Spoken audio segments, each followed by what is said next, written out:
보통 교회에서는 십자가를 빼놓고는 그죠? 예. 소통을 할 수가 없잖아요. 그죠? 예. 항상 우리가 교제에 있어서는 항상 십자가가 있는데 오늘날 그리스도인들 중에서도 십자가에 대한 그 의미를 잘 이해하지 못하는 사람들이 있습니다. 예.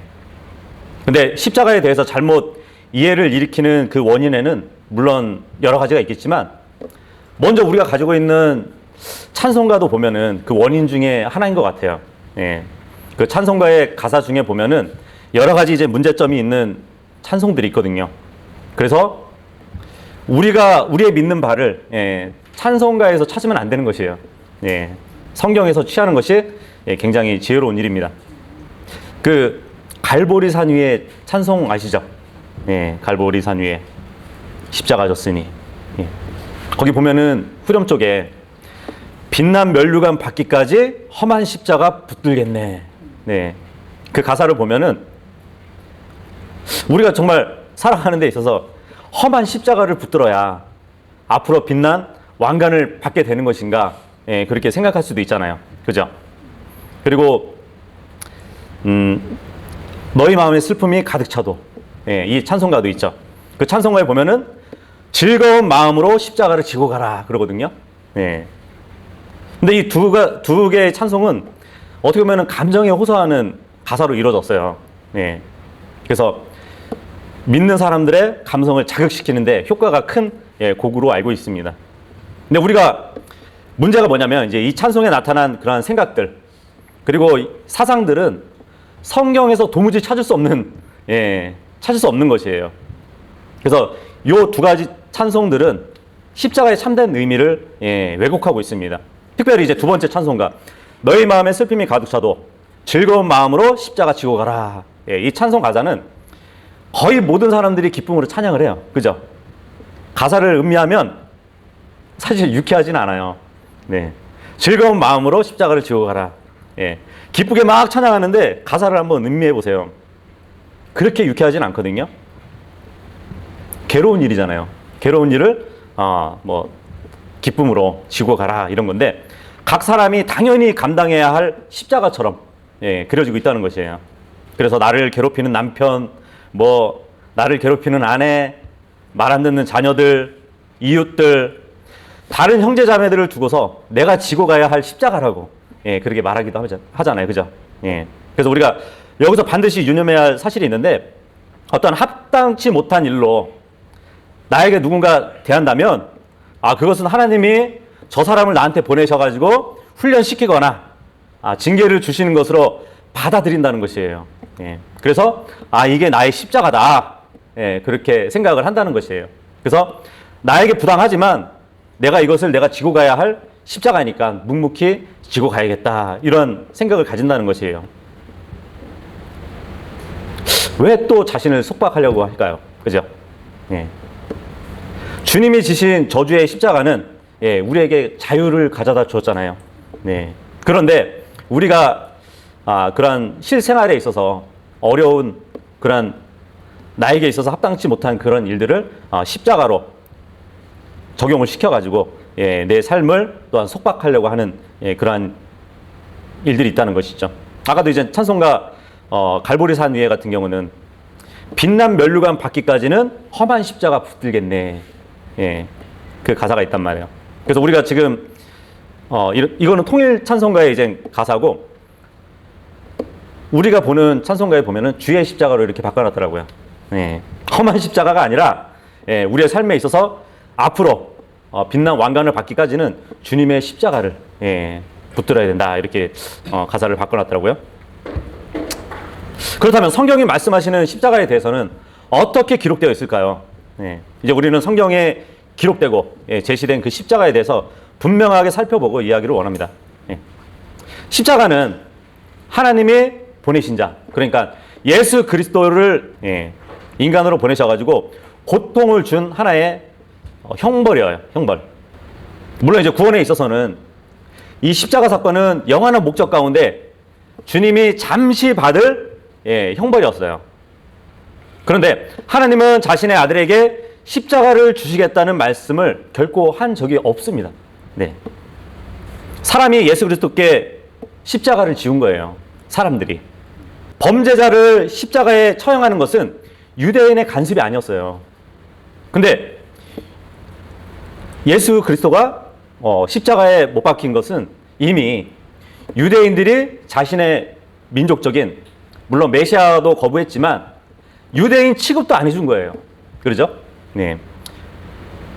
유대인의 간섭에 의해서 만약에 예수님이 신성 모독을 하고 잘못을 했다 하면은 돌로 쳐 죽였어야 돼요. 하지만 로마에서 주는 그 형벌로 주님을 밀어버린 것이에요. 그래서 로마인들도 로마 시민권자에게는 십자가를 지우게 하지 않아요.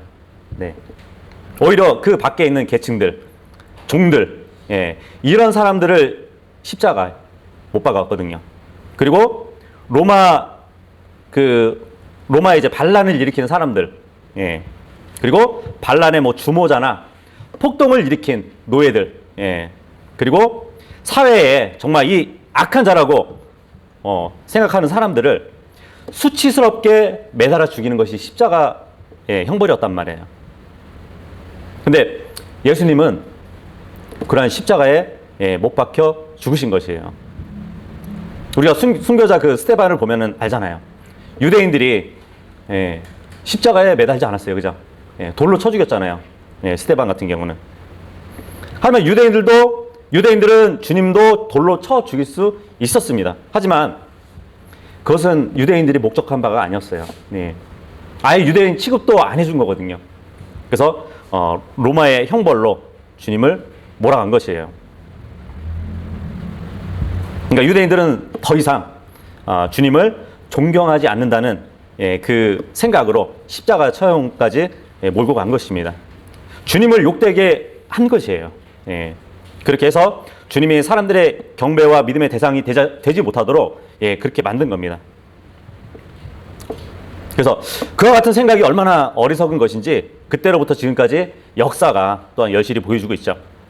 영원 세계에서도 우리의 영광스러운 그 주님은 여전히 십자가의 흔적을 지닌 채 모든 경배의 중심이 되실 겁니다. 네. 어쨌든 이 십자가라는 것은 아버지가 준비하신 게 아니에요. 네. 물론 이제 아셨죠. 앞으로 자신의 아들이, 하나님의 아들이 십자가에 처형되실 것을 알았고 허용해 줬을 뿐입니다. 하지만 그 처벌은 인간이 모욕과 수치를 주기 위해서 예수님을 그렇게 매달았다는 것이에요. 근데 십자가에 달리시기 전에 먼저 이제 경악스러운 일들을 많이 또 했었죠. 그죠? 그리고 결국 그러한 모욕과 수치를 주는 그 십자가를 지게 했던 것입니다. 그래서 우리 주님께서는 우리 죄를 감당하게 해 주시기 위해서 묵묵하게 그 십자가의 길을 걸으신 것이에요. 주님이 십자가에 달리셨을 때 흑암이 깔렸어요.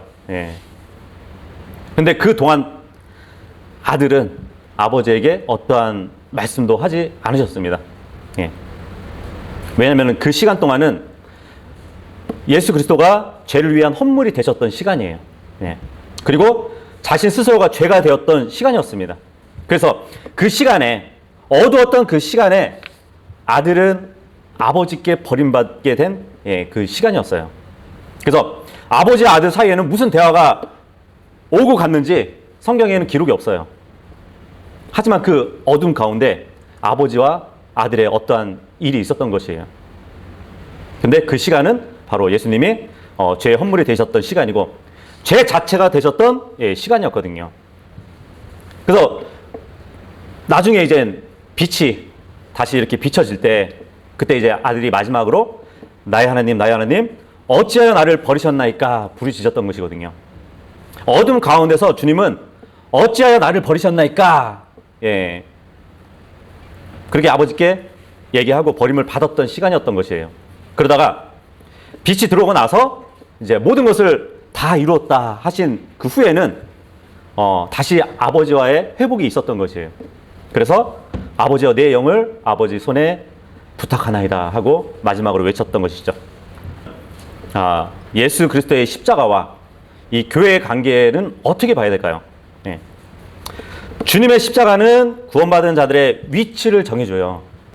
과연 십자가에 대해서 우리가 어떤 위치에 있는지 그것을 알아야 됩니다.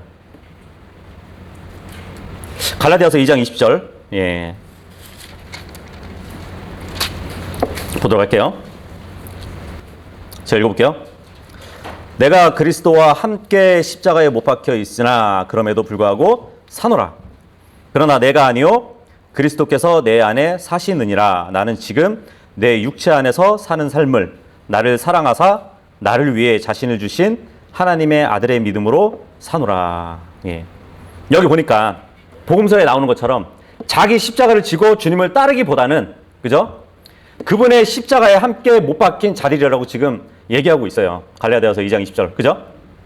그런데 지금 보면 여전히 십자가에 못 박혀 있는 것처럼 보여진다는 것이죠.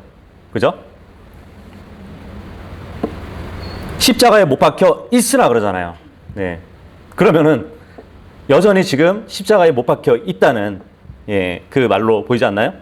그래서 갈라디아서 2장 20절 여기 보면은 내가 그리스도와 함께 십자가에 못 박혀 있다고 말하면 아직도 못 박힌 채 매달려 있다는 그렇게 이해할 수밖에 없다는 것이에요. 생각을 해보세요. 만약 그리스도인이 예수 그리스도와 함께 십자가에 못 박혀 있으면서 여전히 살고 있다면 못 박힌 시간부터 숨을 거두는 순간까지 살아있다는 거잖아요. 그죠? 여러분들이 예수 그리스도를 믿고 그분을 영접하면 그분과 함께 십자가에 못 박히는 것이거든요. 그런데 여전히 살아있단 말이에요. 그 십자가에 매달려 있단 말이에요. 그렇다면은 내가 구원받았을 때 그리스도와 함께 십자가에 못 박히고 나서 죽은 적이 없다는 얘기잖아요. 그죠? 네. 십자가에 못 박혀 있지만 죽지는 않은 상태로 고통 가운데 살고 있다는 뜻이 돼요. 그래서 찬송가에 그런 찬송이 나오는 거예요. 내가 주님과 함께 십자가에 못 박혀 지금 있으니까 이 십자가의 삶을 내가 죽을 때까지 살아야 된다고. 그래서 그게 나중에 하늘에 가서는 왕관으로 상으로 주실 것이라고 그렇게 생각을 하는 것이에요. 과연 그럴까요? 이게 말이 되는 얘기일까요? 일반적으로 사람이 십자가에 못 박히면은 오래 사는 사람은 뭐 이틀까지도 산다 그러더라고요. 여러분들이 구원 받고 나서 지금까지 매달려 있으면은 몇 년을 매달려 있나 한번 계산을 해보세요. 역사적으로 보면 이제 주님은 3시에 못 박혔어요. 그죠? 그리고 6시가 됐을 때 온 세상이 어둠에 임했어요. 그러다가 9시, 그러니까 우리 시간으로 오후 3시에 숨을 거두셨습니다. 왜냐면은 채찍에 맞으신 데다가 뭐 주먹으로 맞으시고 털이 뽑히시고 큰 못에 박혔기 때문에 6시간 동안 십자가 위에서 못 박힌 채 사셨다가 6시간 후에 죽으신 것이에요. 근데 보통 일반적으로 사람이 십자가에 못 박히면 오래 사는 사람이 언제까지 산다고요? 이틀까지 산다고요. 근데 주님은 6시간 만에 돌아가셨어요. 그래서 마가복음 15장 44절에 보면은 일찍 죽으신 거예요. 마가복음 15장 44절에 보면 이제 그 아리마대 요셉이 예수님의 시체 몸을 달라고 이제 하는 장면인데 빌라도가 그 얘기를 합니다. 빌라도는 그분께서 벌써 죽었을까 하고 이상히 여기며 백부장을 불러 그분께서 죽은 지 오래되었는지 그에게 물었다고 합니다. 벌써 죽었다고? 사람들이 오래 매달려 있는데 예수님은 모진 고통을 먼저 받았기 때문에 십자가에서 6시간 만에 가신 거예요. 근데 그게 굉장히 이상하게 여겨진 거예요.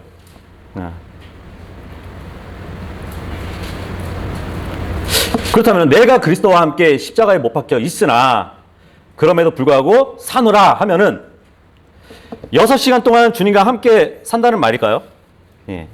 아까 갈라디아서 2장 20절 보면 하지만 이제 본문은 그런 뜻이 아니에요. 그 영어 성경으로 보면은 I am crucified 되어 있잖아요. 그죠? 예. 현재 사건이 완료될 때에는 현재형 수동태를 써요. 네. 이것도 그리스어 성경 문법으로 봐도 1인칭 단수 수동태 완료 직설법이에요. 네. 완료됐다는 얘기예요. 우리가 구원 받았을 때 십자가에 못 박혔다는 얘기예요.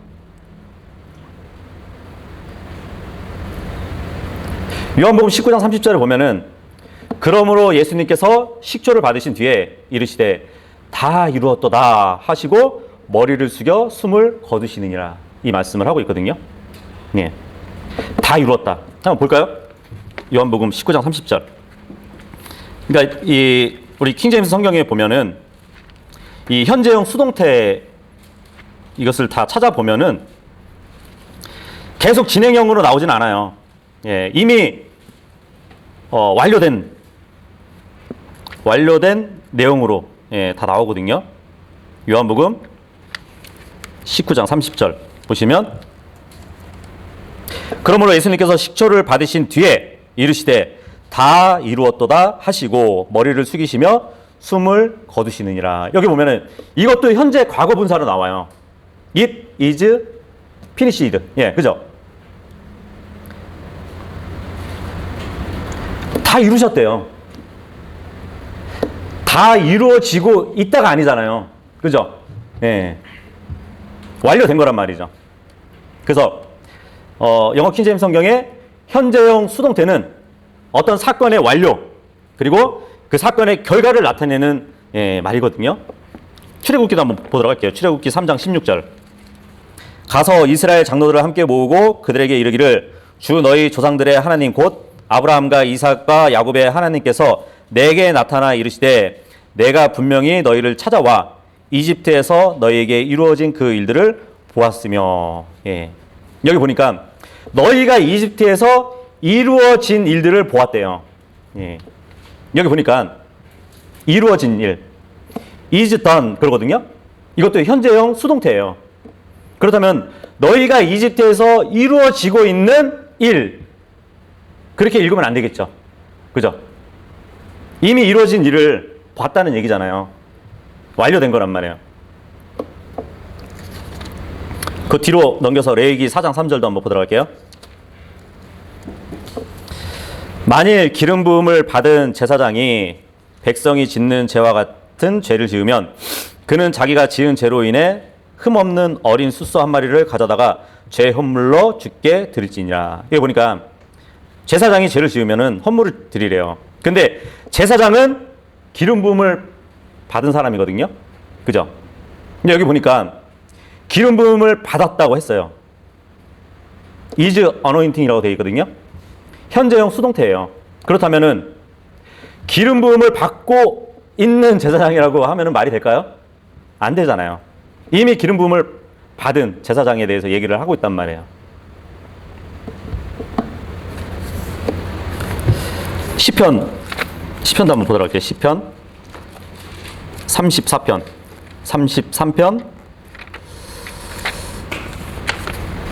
16절. 많은 군대로 구원받은 왕이 없으며 용사가 많은 힘으로 구출받지 못하였도다. 예. 여기 보니까 여기도 똑같아요. 현재형 수동태 완료로 되어 있는데 구원받은 왕이 없대요. is no king saved라고요. 예. 구원받고 있는 왕이 없다는 말이 아니란 말이에요. 예. 그죠?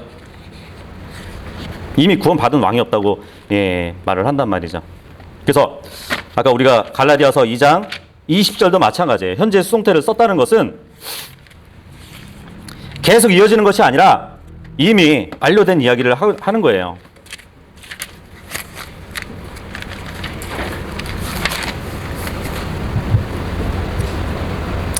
지금 현대 역본을 보면 이게 계속 이어지는 것처럼 보여지기 위해서 I have been 이렇게 번역을 해놨습니다. I have been crucified. 십자가에 못 박혀 죽는 것이 과거로부터 현재까지 지속되는 어떤 사건인처럼 번역해버렸단 말이에요. 예. 과거에 지속적으로 못 박혀 있다가 어느 시점에 동작이 완료된 것, 예. 그렇게 변질시켜 놨어요. 근데 지금 흠정역 성경 보니까 못 박혀 있으나 라고 해버리면은 이것도 이제 오역이 되는 거잖아요. 그죠? 다른 변개된 그 역본처럼. 그래서 완료된 것이라고 보시면 돼요. 못 박혔으나. 예. 그렇게 보셔야 되는 거란 말이죠. 우리가 예수 그리스도를 믿고 그분을 영접했을 때 그분과 함께 십자가에 못 박혔어요. 네. 근데 십자가에 못 박힌 채 그대로 있으면서 아직도 살고 있다는 뜻이 아니라 현재 우리는 그리스도와 함께 십자가에 못 박혀 죽었어요. 네. 죽었는데도 불구하고 현재 살고 있다는 얘기를 하고 있는 거예요. 네. 그 갈라디아서 우리가 2장 20절 봤는데 19절 보시면 내가 율법을 통하여 율법을 향해 죽었나니 그러잖아요. 이것은 내가 하나님을 향해 살고자 함이라. 내가 죽었다고 스스로 설명하고 있잖아요. 십자가에 매달려 예수님과 함께 죽었어요. 죽으면 어떡하죠? 아까 아리마대 요셉처럼 예, 무덤에 안치하기 위해서 시체를 끌어내려야 돼요. 예. 여전히 매달려 있는 건 아니라. 자, 그렇다면은 우리가 예수님과 함께 십자가에 지금까지 매달려 있지 않으면 우리가 십자가에 매달려 있는 위치는 아니라는 거잖아요. 그죠? 예. 그럼 우리의 위치는 어디까지 와 있을까요? 로마서 6장 4절 보도록 할게요.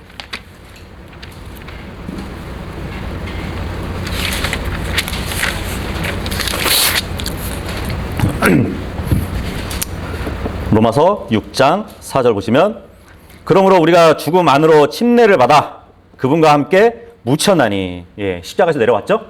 예, 같이 묻혔단 말이에요. 이것은 그리스도께서 아버지의 영광에 의해 죽은 자들로부터 일으켜지신 것 같이 그렇게 우리도 생명의 새로움 속에서 걷게 하려 함이니라. 예. 예수 그리스도는 죽으시고 묻히시고 아버지의 영광을 힘입어서 죽은 자들로부터 다시 일어나셨어요. 동의하시나요? 우리가 그리스도를 믿었을 때 하나님께서는 우리를 의롭다고 선언하시고 구원받기 전의 삶과 인생에 대해서 죽은 것으로 여기신다는 것이에요. 구원받기 전에 우리의 삶은 어땠어요? 엉망진창이었잖아요. 그죠? 너무 죄를 많이 짓고 살았잖아요. 하지만 그러한 삶과 우리의 이전의 인생에 대해서는 죽은 것으로 여기신다는 것이에요. 그래서 하나님께서는 우리가 믿는 순간 우리의 옛 삶을 모두 그리스도와 함께 묻으신 것이에요. 예. 그리고 나서 그리스도와 함께 아버지의 영광을 힘입어서 다시 일으키신 것이에요. 그렇다면은 옛날의 삶을 살았던 우리는 죽은 거잖아요. 그죠? 6절하고 7절도 보시면 우리는 이 사실을 아노라. 우리의 옛사람이 그분과 함께 십자가에 못 박힌 것은, 여기도 보니까 못 박혀 있는 것이 아니에요. 못 박힌 것은 죄의 몸이 멸절되어 이제부터는 우리가 죄를 섬기지 아니하게 하려 함이니 이는 죽은 자가 죄에서 해방되었기 때문이라. 만약에 예수 그리스도와 함께 여전히 십자가에 못 박혀 있으면 우리는 죄로부터 해방받을 수 있어요? 없어요? 없는 거예요. 예. 죽은 자는 죄로부터 해방되었다 그러잖아요. 예. 그렇기 때문에 우리가 못 박혀 있는 것이 아니에요, 지금. 예. 구원받은 사람들은 예수 그리스도와 함께 십자가에 못 박혔고 죄의 몸을 멸하게 됩니다. 예. 예전에 우리 장난 많이 쳤잖아요. 우리 육신적인 게 보이면은 이따만한 못으로 다시 박아야 된다고 십자가에. 예. 근데 지금 로마서 6장 7절에 보면 6장 6절에 보면 왜 죄의 몸을 멸하는 걸까요? 예. 죄의 몸을 멸한다는 것은 죽어서 우리가 하늘나라에 가기 위함이 아니에요. 지옥에 가지 않기 위함도 아닙니다. 영원한 생명을 누리기 위함도 아니에요.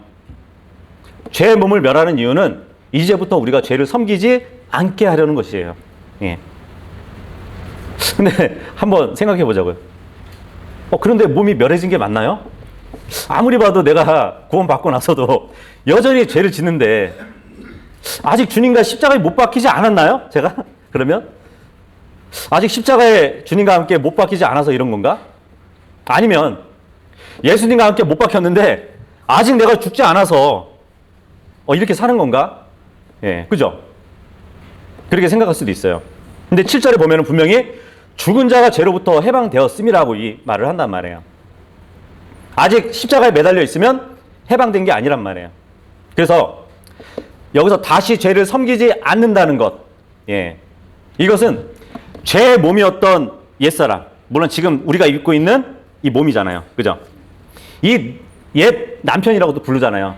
이 몸을. 옛 남편인 이 육신과 이혼이 되었기 때문에 우리가 죄로부터 해방이 되었다는 것이에요. 그래서 더 이상 종노릇을 하지 않는다는 말이에요. 갈라디아서 5장 24절.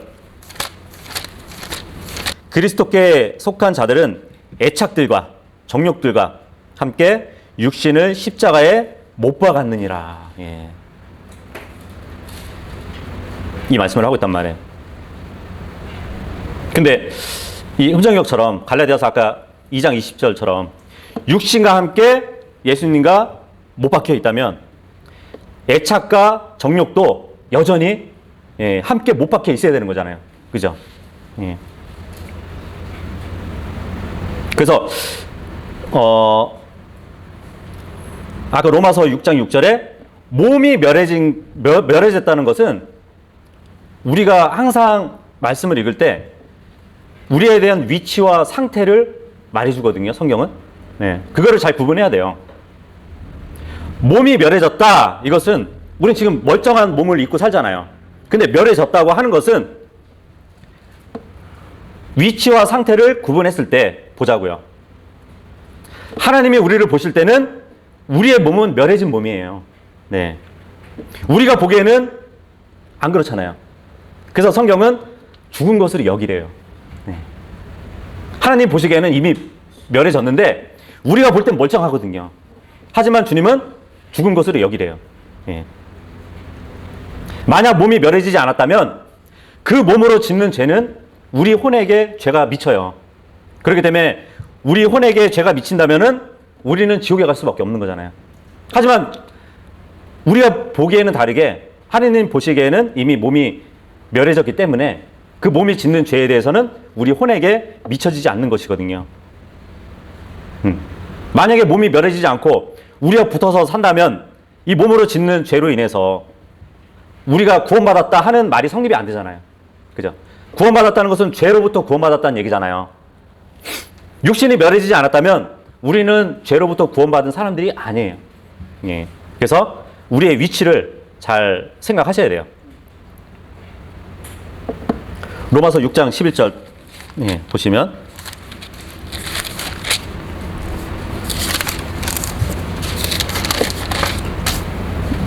이와 같이 너희도 너희 자신을 죄를 향해서는 참으로 죽어 있지만 하나님을 향해서는 예수 그리스도 우리 주를 통해 살아 있는 것으로 여길지니라. 예. 여기서 이제 여기라는 말을 잘 이해하셔야 돼요. 죄에게 죽은 것으로 여기라는 말은 사실 그렇진 않은데 그냥 그렇게 여겨. 예, 이런 말이 아니에요. 예. 그렇다고 치자. 이런 말이 아니란 말이에요. 정말 죄에게 죽었으니까 정말 그렇게 여기라는 말씀이에요. 네. 골로새서도 한번 보도록 할게요. 골로새서 2장 20절. 그러므로 너희가 세상의 초보 원리들부터 떠나 그리스도와 함께 죽었거늘 어찌하여 세상에 살고 있는 것 같이 규례들에 복종하느냐. 예. 이 세상에서 육신에게 주어지는 규례들이 있어요. 뭐 도덕적인 것도 있겠고 이 세상에서 주어지는 헌법들도 있겠죠. 하지만 그런 것을 잘 지키고 산다고 자랑하는 삶을 살면 안 된다는 얘기예요. 예.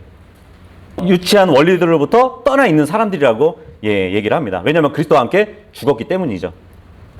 갈라디아서 6장 14절에도 보면 예. 그러나 나는 우리 주 예수 그리스도의 십자가 외에는 결코 어떤 것도 자랑할 수 없나니 그분으로 말미암아 세상이 나에 대하여 십자가에 못 박혀 있고 나 또한 세상에 대하여 그러하니라. 예. 세상이 나한테 못 박혀 있고 나도 세상에 못 박혀 있다는 말을 하잖아요. 예.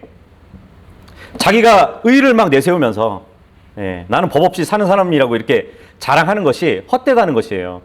그죠? 오직 자랑할 것은 예수 그리스도의 십자가밖에 없다고 말을 하고 있습니다. 근데 나와 세상이 십자가에 못 박혀 있는데 지금도 못 박혀 있다고요? 아니죠. 그것도 누구와 함께? 그리스도와 함께 나하고 세상하고 같이 못 박혀 있다고요? 말이 안 되잖아요. 지금 우리의 위치는 이미 그리스도와 함께 죽은 자들이에요. 그럼에도 불구하고 우리가 지금 살고 있는 것이에요. 바울은 할례받은 자들이 육체를 자랑한다고 하지만 자신은 오직 그리스도의 십자가만을 자랑한다고 증언했습니다. 바울은 육체적으로 누구보다 완벽한 사람이었지만 세상의 모든 자랑거리들을 배설물처럼 여겼다고 했던 사람이에요. 그래서 세상에 대해서는 그리스도로 말미암아서 십자가에 못 박혔다는 그의 고백을 증언해 주는 것입니다. 아까 골로새서 2장 봤는데 골로새서 3장 한번 보도록 할게요.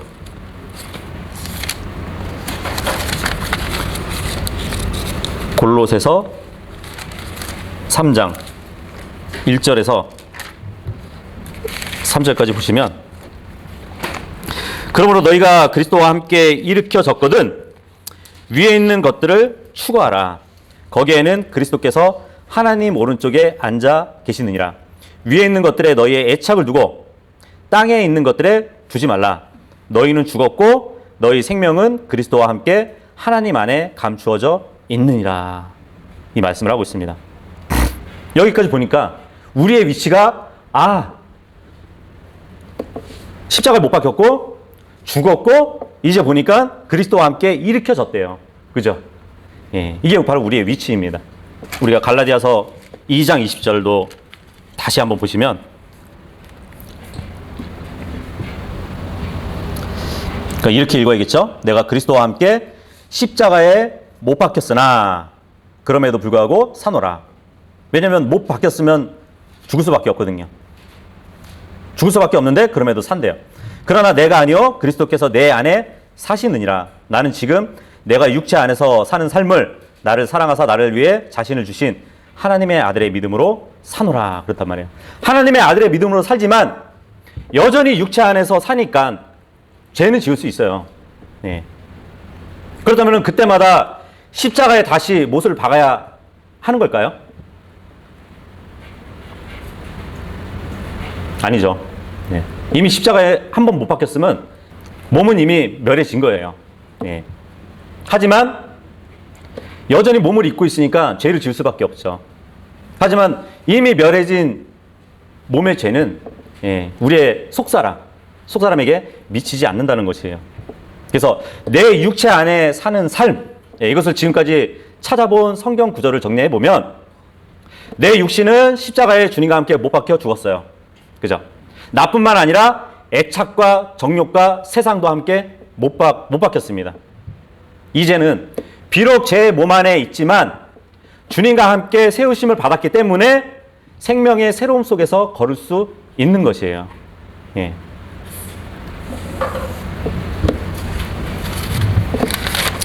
로마서 8장 보도록 할게요. 로마서 8장 9절 보면 그러나 너희 안에 하나님의 영께서 거하시면 너희가 육신 안에 있지 아니하고 성령 안에 있나니 이제 어떤 사람에게 그리스도의 영이 없으면 그는 그분의 사람이 아니니라. 근데 하나님의 영께서 거하시면 너희가 육신 안에 있지 않는데요. 무슨 말일까요? 어떻게 이렇게 가능할까요? 물론 육신 안에 성령님이 들어와 계셔요. 근데 나의 혼은 그분과 함께 붙어 있는 거지 육체하고 붙어 있는 건 아니거든요. 네.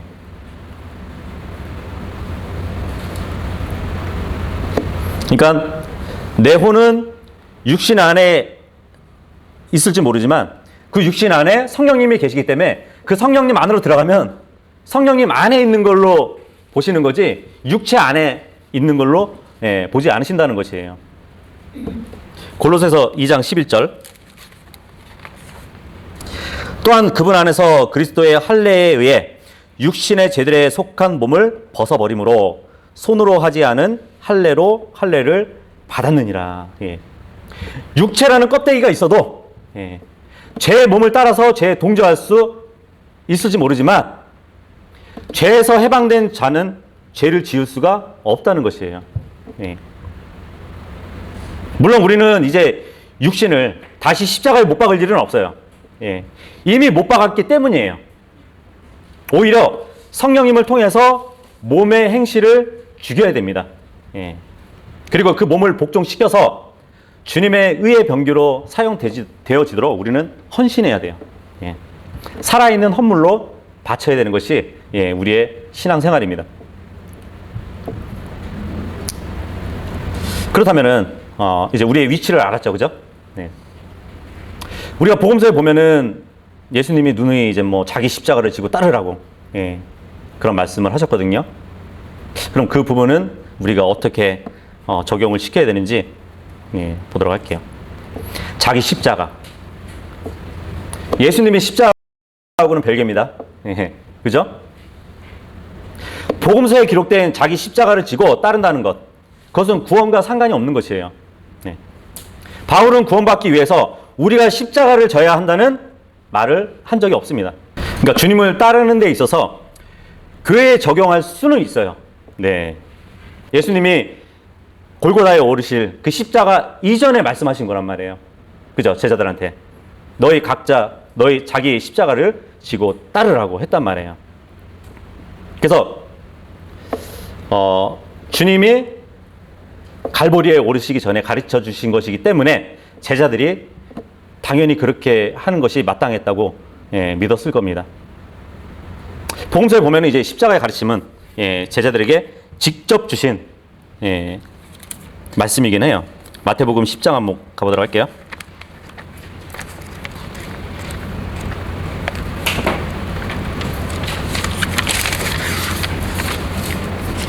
마태복음 10장 37절에 보면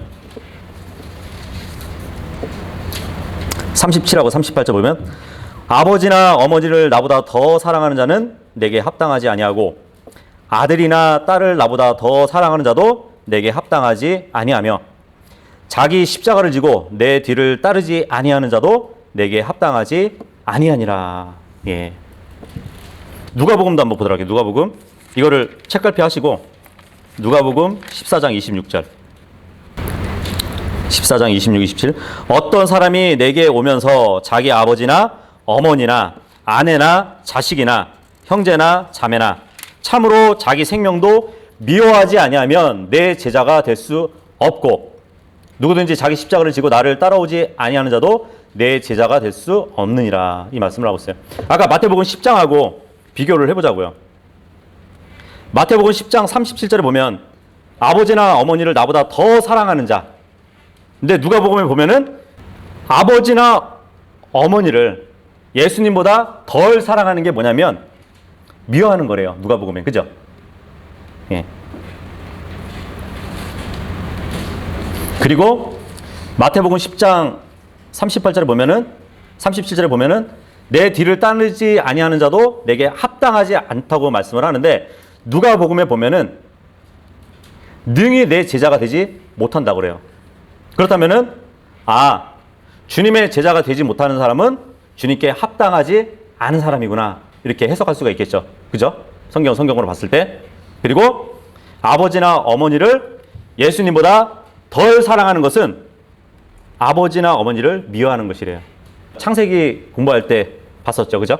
예. 레아보다 라헬을 더 사랑한 게 레아가 미움받는 것이라고 나오잖아요. 그래서 이 역사적으로 마태복음 우리가 10장을 봤는데 그 문맥은 예수님께서 왕국 복음 전파를 위해서 12제자를 파송해요. 그리고 복음을 전파하는 자가 취해야 할 몇 가지 자세를 이렇게 알려주는 문맥이거든요. 그 가운데서 가장 먼저 언급된 것은 뭐 돈주머니나 뭐 금이나 은이나 동을 준비하지 말고 지나친 여행 도구를 가지지 말고, 뭐 간단하게 말하면 예수님께서는 복음 전파자나 또 이렇게 나그네와 같이 재물에 얽매이지 말고 홀가분한 자세로 살아야 된다는 것을 이제 교훈해주고 있거든요. 근데 그 중에도 자기의 가족들, 친족들에게도 매이지 말라고 얘기를 하는 겁니다. 근데 누가복음에 와서도 보면은, 물론 마태복음은 하늘의 왕국을 전파하는 제자들에게 취해야 할 자세를 얘기해 준다면, 누가복음 14장은 하나님의 왕국을 전하는 데 있어서 교훈을 해주고 있어요. 그렇다면은 뭐 다른 사역이 아닌 거 아닌가 이렇게 생각할 수도 있지만, 다른 사역이 아니라 예수님은 이스라엘에 오셨을 때 왕국을 세우려고 오셨거든요. 근데 그 왕국은 물질적인 왕국이면서 영적인 왕국을 동시에 세우러 오신 것이에요. 그래서 마태복음에서 하늘의 왕국, 물질적인 왕국을 전할 때에 그 전파자들의 취할 자세를 얘기해 줬다면, 누가복음에서는 영적인 왕국, 예수님이 다스릴 그 왕국은 또 영적인 왕국이 되어야 되거든요. 그래서 물질적인 왕국과 영적인 왕국이 합쳐진 그 완전한 왕국이 이루어지는 데 있어서는 같은 맥락으로 기록되었다고 볼 수 있습니다. 물론 이 말씀은 복음 전도자가 이 세상에 있으면서 이 세상 일에 전혀 무관심하라는 그 말씀을 하신 게 아닙니다. 사도 바울도 복음 전도자였잖아요. 그죠? 하지만 자기가 먹고 입을 것을 위해서 손수 일을 했던 사람이에요.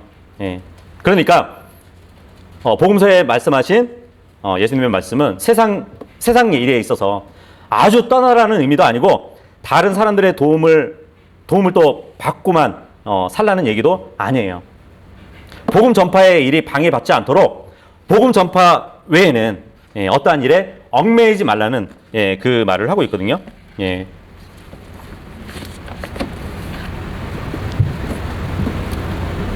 어쨌든 그런 제자들에게 자기 십자가를 지고 나를 따르라고 말씀을 했어요. 근데 문맥을 보면 십자가를 진다는 것은 죽는다는 것이에요.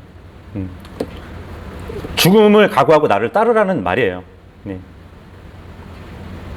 그래서 복음을 전하기 위해서는 먼저 자기 자아를 버리고 죽기까지 신실하라는 예수님의 말씀입니다. 생각해보세요. 십자가는 범죄자들이 받는 형벌이잖아요. 그죠? 예수님은 친히 범죄자 아닌 범죄자가 되셨어요. 그래서 십자가에서 죽으셨습니다. 그래서 주님을 따르는 자들은 범죄자들이 돼야 되는 것이에요. 그래서 이걸 내연적으로 보면 대환란 기간 중에는 예수님이 전파하셨던 것과 똑같이 12 사도들에게 이임됐던 똑같은 왕국 복음이 전해질 겁니다. 다시 전파될 것인데, 그때의 환란 성도들이 복음을 전할 때는 이미 적그리스도가 법을 다 제정한 때잖아요. 그 복음을 전하면 어떻게 되죠? 범죄자가 되는 것이에요. 그래서 교리적으로 봤을 때는 대환란 때에 왕국 복음을 전하는 그 유대인들에게 하신 말씀으로 보시면 됩니다. 근데 이제 물론 이게 영적으로는 교회에게도 적용이 될 수 있죠.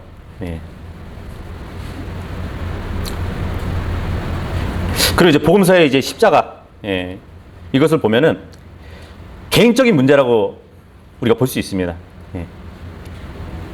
우리가 복음서 2개를 봤는데, 자기 십자가, 그러니까 제자의 삶을 선택하는 문제는 단체적인 것이 아니에요.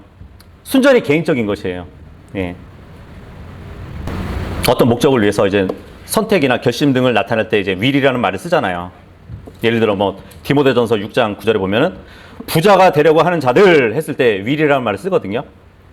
부자가 되기로 결심한 자들, 이 말이잖아요. 마찬가지로 누구든지 나를 따라오려거든 하는 것은 그 개인의 목적, 그것을 선택하라는 말씀인 것이에요. 그래서 자기 십자가라는 것은 제자의 삶과 관계가 있어요. 그죠? 예수님이 능히 내 제자가 되지 못한다고 말씀을 하셨잖아요. 그래서 자기 십자가를 지고 따라오라고 한단 말이에요. 그렇다면은 그때 12 제자들만 얘기할까요? 예수님이 말씀하신 것은? 이 교회 시대에 제자는 없을까요? 지금 이 교회 시대의 제자라는 말이 통용이 될까요? 안 될까요? 마태복음 28장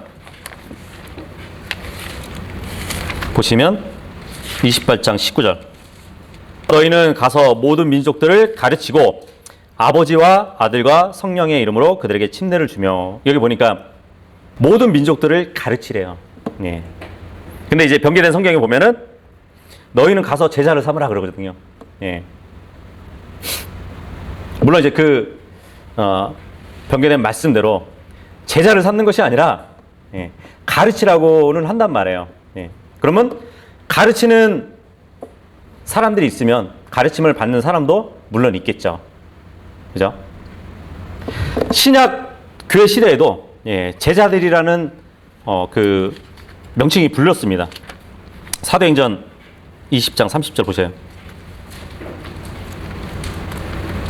사도 바울이 이제 이런 말을 하거든요. 너희 중에서도 제자들을 끌어내어 자기들을 따르게 하려고 왜곡된 것들을 말하는 사람들이 일어나리라. 여기 보니까 이 제자들은 예수님을 따르던 12 제자들을 얘기하는 걸까요? 아니죠. 교회에서 가르침을 받는 사람들이잖아요. 그죠? 그 뒤로 넘겨서 21장 16절에도 보면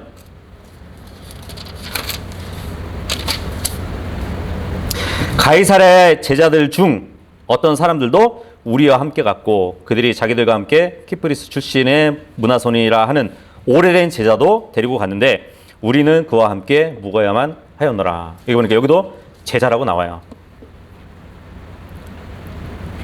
그러니까 이 제자라는 말은 꼭 예수님 당시에 12 제자뿐만 아니라 예, 신약교회 제자들도 예, 얘기하기 때문에 예수님이 골고다의 십자가에 매달리시기 전에 너희는 자기 십자가를 지고 나를 따르라 했을 때는 물론 교리적으로 봤을 때는 예수 그리스도 왕국, 예, 왕국 복음을 전하는 사람들에게 적용되겠지만 지금의 우리에게 있어서도 영적으로 충분히 예, 적용이 된다는 가르침이죠. 근데 이 성경을 보니까 구원받은 성도라고 해서 다 제자의 자격이 주어지는 것 같지는 않아요. 네. 우리가 전에 한번 나눠봤는데 구원받은 자하고 그리스도인하고도 구별이 된다고 그랬잖아요. 구원 받았어도 육신적으로 사는 그리스도인들이 있기 때문에 차마 그리스도인 하면은 예수 그리스도를 닮는 사람, 예수 그리스도를 따르는 사람들을 그리스도인이라고 불리거든요. 그렇다면 육신적으로 사는 성도들은 그리스도인이라고 불리기가 적합하지 않은 것이에요. 마찬가지로 이 제자의 자격도 구원받은 성도라고 해서 다 주어지는 자격이 아닌 것 같아요. 요한복음 8장 31절을 보시면 예수님이 이런 말씀을 하시거든요. 그때 예수님께서 자기를 믿은 그 유대인들에게 이르시되 너희가 내 말 안에 거하면 참으로 내 제자가 되고 이 말씀을 하고 있습니다. 예. 내 말에 거하면 참으로 내 제자가 된대요. 네. 근데 영어로 보니까 continue in my word라고 되어 있어요. 그냥 내 말에 거한다는 것이 아니라 꾸준히 내 말에 거하면, 네. 지속적으로 내 말에 거하면 이 말이에요. 꾸준하게 지속적으로 예수 그리스도의 말에 거하면 참으로 제자가 된다는 예, 말을 하고 계시는 것이에요. 자, 그렇다면은 제자가 있다면 스승도 있어야겠죠, 그죠? 그죠? 스승이 있다고 봐야 될 텐데 그러면 스승은 어떤 사람을 지칭할까요? 우리가 이제 먼저 알아야 될 것은 성경에는 누구나 교사나 선생은 될 수 있지만 스승은 될 수가 없어요. 네. 선생 하면은 지식 아니면 나이가 많은 사람을 지칭할 뿐입니다. 그렇다면 선생한테 배우는 사람은 학생이겠죠. 그죠? 선생님이 있으면 학생이 있잖아요. 그런데 제자들이 나오면 제자들은 스승하고 관계가 있어요. 네. 이 스승이라는 말은 단순히 지식적으로 가르치는 사람 이상이에요. 인격적으로 감화를 주는 사람이라고 사전적으로도 정의되어 있습니다. 다시 말하면 가르쳐주고 삶을 이끌어주는 자를 얘기해요. 네. 그래서 그 스승에게 배우는 사람을 제자라고 부르는 것이에요. 마태복음 23장 8절 한번 보도록 할게요.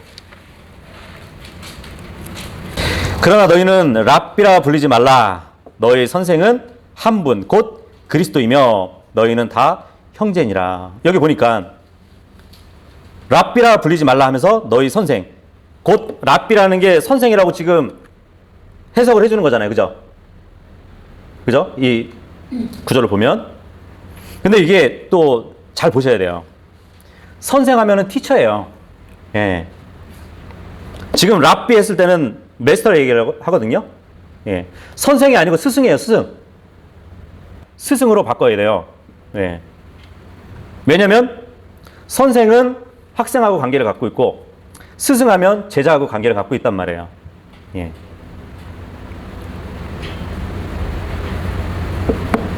무슨 말씀인지 알겠어요? 예.